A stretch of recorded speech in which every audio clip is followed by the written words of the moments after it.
You know, what is Right. it? Fifty Bullets. Here we are with Big B. What's up, kids? From IHE. Brian, good to see you, buddy. How's it going? We were just hunting about a week ago together. It's good to see you. Had a nice, successful hunt, I might add. Absolutely. Absolutely. Yeah. Brian, I'm just going to ask you a couple of questions and just answer the questions, just what comes to mind right off the cuff. Shoot, buddy. And we'll take it from there. First question is, Brian, who and or what brought you to hunting? Wow. My neighbor, when I was about 15, 16 years old, he didn't have any children, and my father was all about room service. Okay. And my neighbor was, was off the boat Italian, and that's what they did. He grew his own vegetables, did his own tomatoes, and he went up hunting. And I asked him to go one day, and that was it. I was hooked. The hooks were in. I had to be outside. I had to be out in the air. Right, right. How old were you? I had to be 15. When you first went out with him? First went out with him. That's great. How old are you now, if you don't mind me asking? I'm 44. 44, same as me, so now I don't feel so bad asking. First hunting trip is rabbits. Right. Up in Johnsonville, New York. It's been that long ago I can't even remember the town. But And it's had your hooks in you ever since. Being outside with a dog and a gun, that was it. I didn't want to do anything else. You can have your video games and you can have your whatever, but... Right. I hear you. Brian, if there's one particular hunter, or hunters for that matter, that you respect the most, who are they and why? Believe it or not, I'm going to pull an old-timer out of the hat. And he's a local old-timer. And his name was Joe DeFalco. He started on Long Island as a butcher. And one day he just decided he was going to teach everybody how to butcher a deer. This was over in Franklin Square back in the early 50s, 60s. And he wound up closed. They had to call the cops in because so many people showed up at his butcher shop. Is that right? It progressed. He started doing shows on how to field dress, and it became a big thing. He wound up hunting with two presidents, a lot of football, baseball players. I mean, personally, I went one time with Eddie Kranepool and Marty Lyons up in his place in Calhoun Center, all the way up in New York. Wow. Great guy.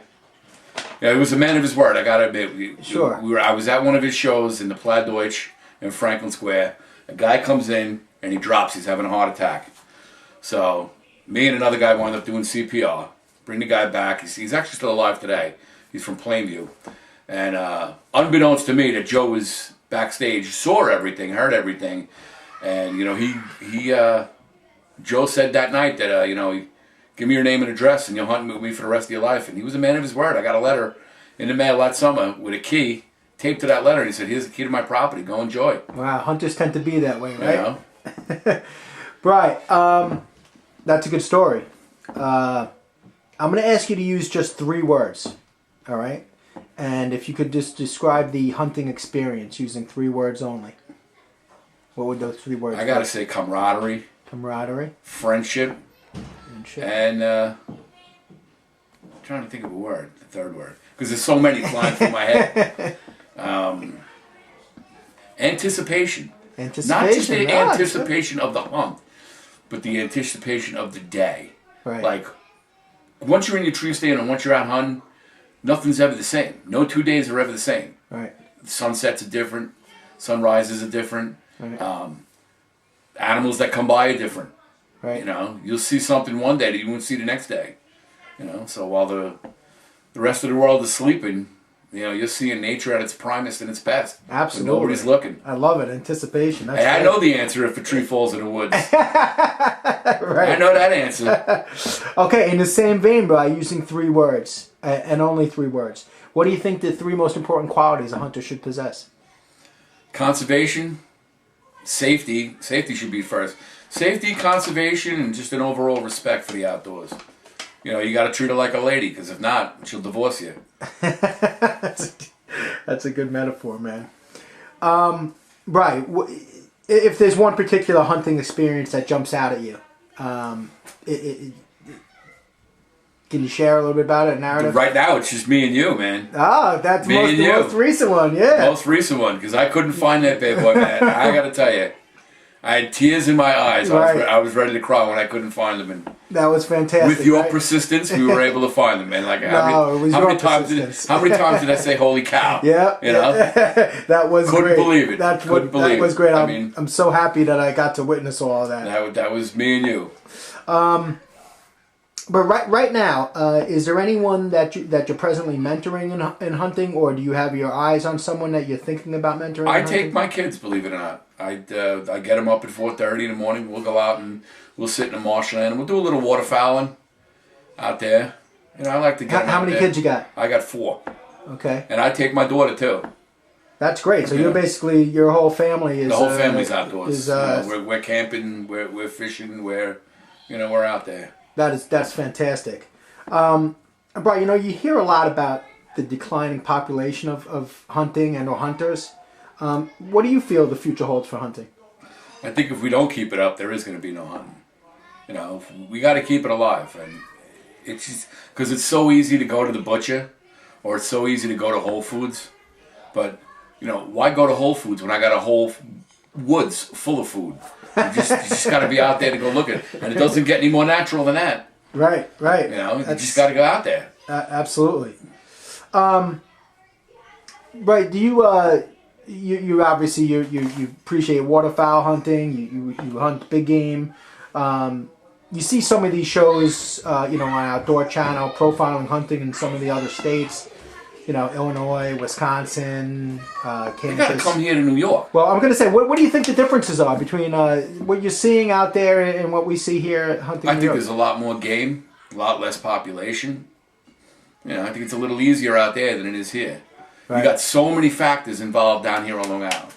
You're talking from the school bus to the PO'd neighbor to the conservationist to the guy, the jogger. I mean, I've been up in tree stands and I got people jogging down the path 20 yards away from me and they don't even know I'm in there. Right. I think the chess game is stacked a little bit more on the games side and the sporting side than the hunter side. Right. And that's more challenging. That makes it a better game, a better fight, a better challenge to be out there. I agree.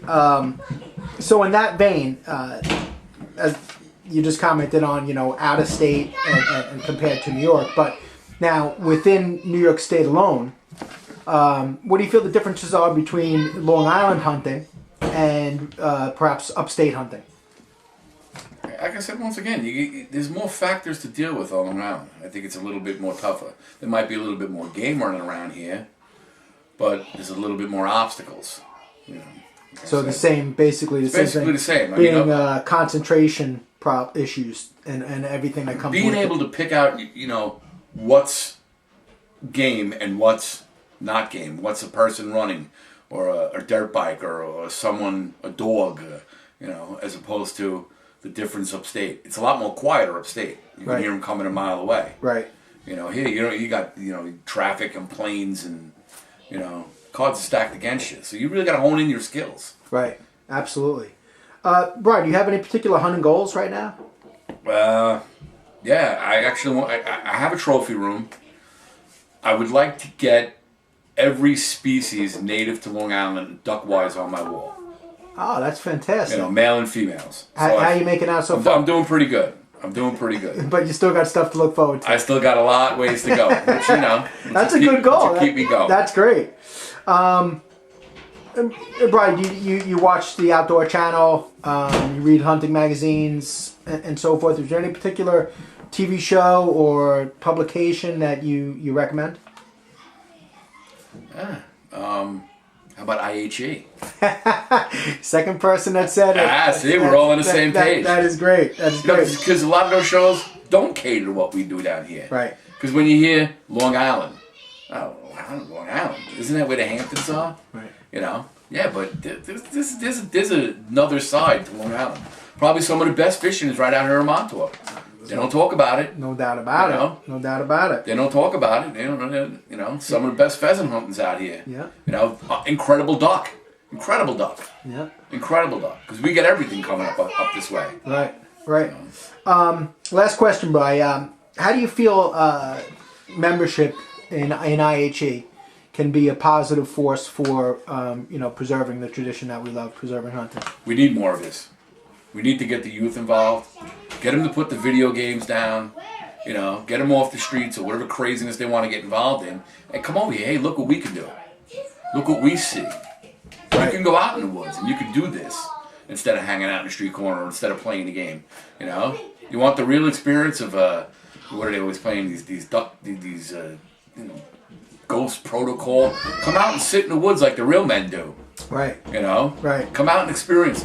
Why have somebody in another state make a program for you when you can go out in the woods and make your own computer game in your own computer head? IHE is the coolest club there is. Right. IHE's out there, man. We're putting it out there. Come on. All right, bro. I appreciate your time, kid. Thanks, guys. Be good. Right.